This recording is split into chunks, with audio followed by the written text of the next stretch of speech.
Eh bien salut à tous, c'est Xenio01, on se retrouve après un mois de vacances pour de nouveau les news. Et il y a un peu de trucs à dire cette semaine, donc on commence tout de suite avec le sommaire. Dans les cartes graphiques vous retrouverez du Power Color, entre autres.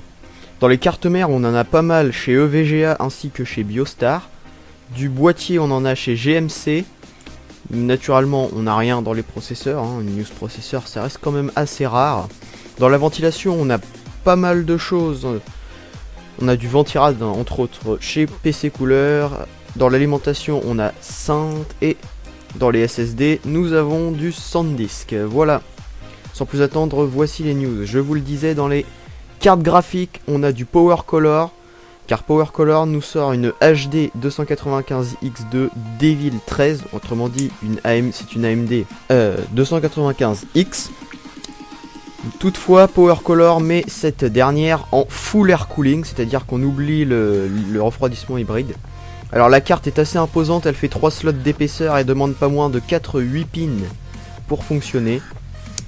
On a hâte de voir la consommation de cette dernière.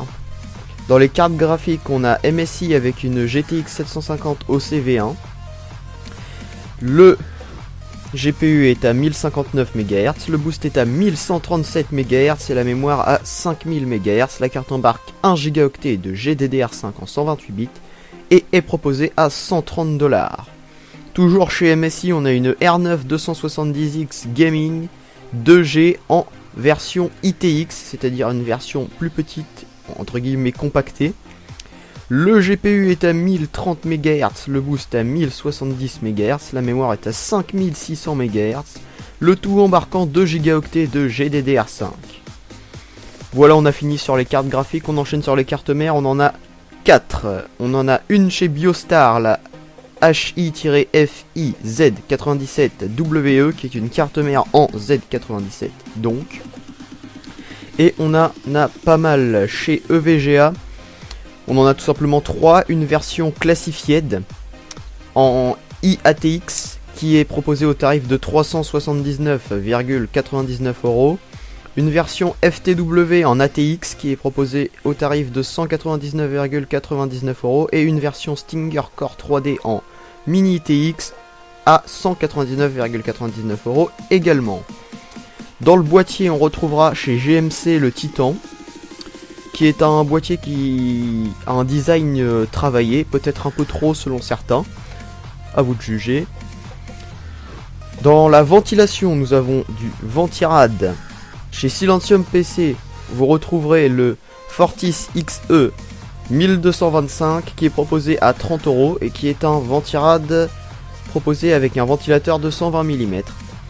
Également, dans le Ventirad, vous retrouverez chez PC Couleur le S128x3 et le S129x4 qui sont des petits ventirades qui pourront donc intéresser pas mal de monde.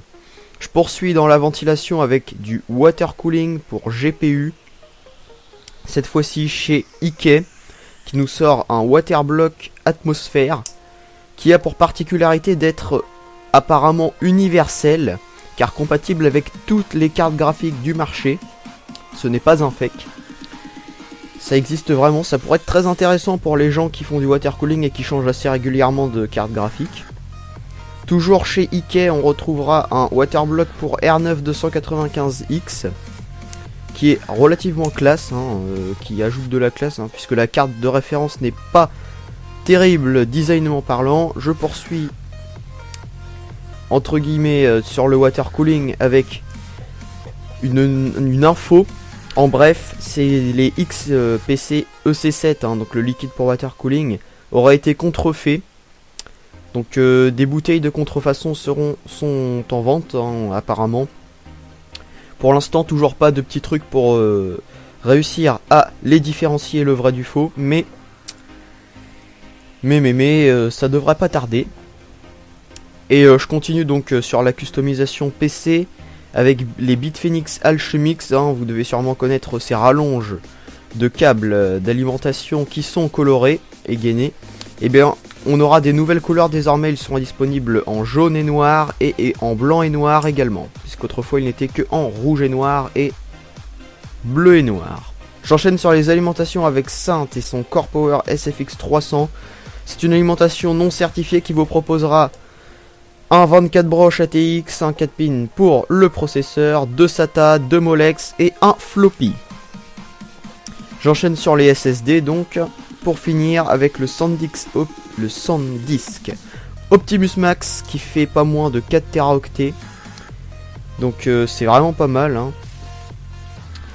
4 Teraoctets pour un SSD. On a hâte de voir la suite parce que si ça continue comme ça, on pourra clairement se passer de disque dur classique, hein, si ça baisse un peu, si naturellement le prix des SSD est amené à baisser un peu. Bon voilà, j'ai fait le tour des news. Sur ce, je vous laisse. Allez, salut et à la semaine prochaine.